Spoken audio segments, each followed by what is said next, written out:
Hello everyone. अच्छा, group के crypto hub group की रिव्यू की बात करेंगे अभी इस वीडियो में। ग्रुप देखेंगे कि अभी इसमें क्या चलता है, हम क्या करते हैं इस ग्रुप में। तो मैं तो हर रोज़ आपको अपडेट देता हूँ। ख़ास बीटीसी पे ज़्यादा फोकस होता है। मेन ड्राइवर है, मेन ट्रेन ड्राइवर कह लें, बस ड्राइवर कह लें, तो हमारी मनी ड्राइवर कह लें। BTC is a money driver basically. तो उस पर बात होती रहती है।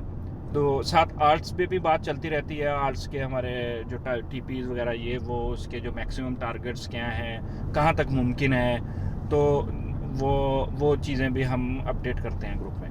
फॉर एग्जांपल मैं आपको एक्सआरपी की मिसाल देता हूँ। एक्सआरपी जब 1.8 1.69 वगैरह से उठ के $2 के करीब था, तो बार बार इसने ये रीटेस्ट किया है लेवल 1.89, इसने ब्रेक नहीं किया। फिर उसके बाद इसने ये मेरा जो टेक्निकल जोन था 3.52 और 3.7 ये जो इसके लेवल आपको नज़र आ रहे हैं 3.52 3.72, ये टेक्निकल जोन था। कहाँ से सर जी? ये हमारा टेक्निकल जोन था अराउंड 1.89 से। 1.89 से हमने ये एंटिसिपेट किया था कि एक्सआरपी को कम से कम 3.5 और 3.7 तो लगाना चाहिए। बेस्ट केस सिनेरियो में मेरी नज़र में 3.92 आ सकता है, but I did not wait for this. तो मैंने तो अपने सारे एक्सआरपी भेज दिए। तो मैंने तो शादी नहीं की हुई एक्सआरपी से, तो आप लोगों ने भी शायद की हो, तो जिन्होंने उनकी मर्जी है। मेरे तो बाइंग बहुत लो थी, $1 से नीचे थी, $0.5 से भी नीचे थी। तो मेरे तो 3x हो गए, 5x 4x के करीब। तो जहां आपके पैसे 2-3x हो जाएं और वहां आप स्टिल वेट करें और प्रॉफिट लेने का सोचें, तो फिर मेरे ख्याल में ना वो ट्रेडर है ना वो इन्वेस्टर है। तो वो बस वेट करता रहे बूढ़ा होने का, और इसको 5 6 7 $8 का पता नहीं। अगर 6 months इनफ है होल्ड करने के लिए और उसमें आपको 2-3x मिलता है, तो that is a time to sell it. At least take your original amount भाई। मैं तो ये मशवरा दूंगा आप लोगों को, as a investor, as a भाइयों वाला मशवरा है मेरा, कि अगर आपकी होल्डिंग को 6 months डाउन द लाइन हो गए हैं और आपको प्रॉफिट आ गया है उसमें, इवन 10-20% भी आ गया है, तो don't wait to at least take 50% यार। तो वरना फिर वो भी नहीं रहता। फिर आप नीचे फिर दोबारा अगले 6 महीने वेट करोगे, आप वही 20-30% पे काटोगे, क्योंकि आपका जो दिमाग पक जाएगा वेट कर करके। तो that is the problem right now which I want to tell you guys. ठीक है, तो इस चीज को आप देखो। खैर, एक्सआरपी की ओल्ड अपडेट थी हमारी, इस लेवल पे खड़ा हुआ एक्सआरपी, इस लेवल पे आया। मैंने तो 3.4 पे बेच दिए थे, फिर थोड़े से अभी वापस बाय कर लिए थे 2 की रेंज में, फिर अब दोबारा आया है तो दोबारा हमने बेच दिए हैं। भाई यही तरीका है, पैसे आपके बनते रहते हैं, मगर होल्ड करके सालों साल बैठे रहो और साल बाद आप 30% पे सेल कर दो, तो वो कहाँ की अक्लमंदी है। बजाय कि आप हर 2-3 महीने में 5-10% पे ही बेचते रहो, तो डाउन द लाइन आपको पूरे साल में आपको अच्छा प्रॉफिट मिल जाएगा। गाइस इस तरह सोचो, इस चीज़ को समझ आई है। एनीवे, एफएटी के हमारे टारगेट थे।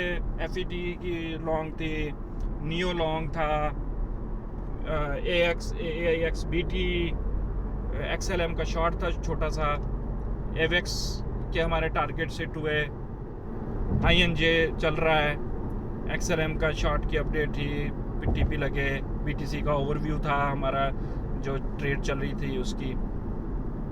BTC का फिर शॉर्ट था, उसके टीपी लगे 1,17,300। मैंने आपको वीडियो में बताया था ये सपोर्ट है, और नीचे 1,16,500 से ही उठी है BTC।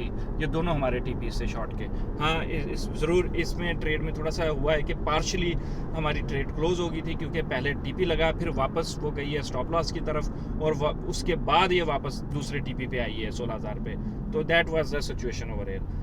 एनीवे, तो BTC के हमारे टारगेट हुए। गोल्ड लेजेंडरी हमारी ये बाइंग थी अभी रिसेंटली 33-44 से, और वहीं से अब गोल्ड ने रैली किया और ये अब 34 के करीब पहुंचने वाला है।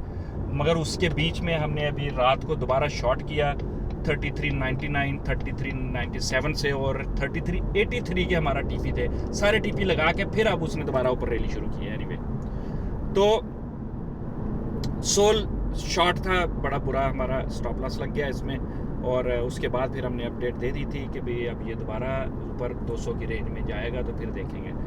गोल्ड के हमारे सारे के सारे टीपी लगे। मार्केट की अपडेट को छोड़ दें, सोल की अपडेट को भी छोड़ दें, डिटेल्ड।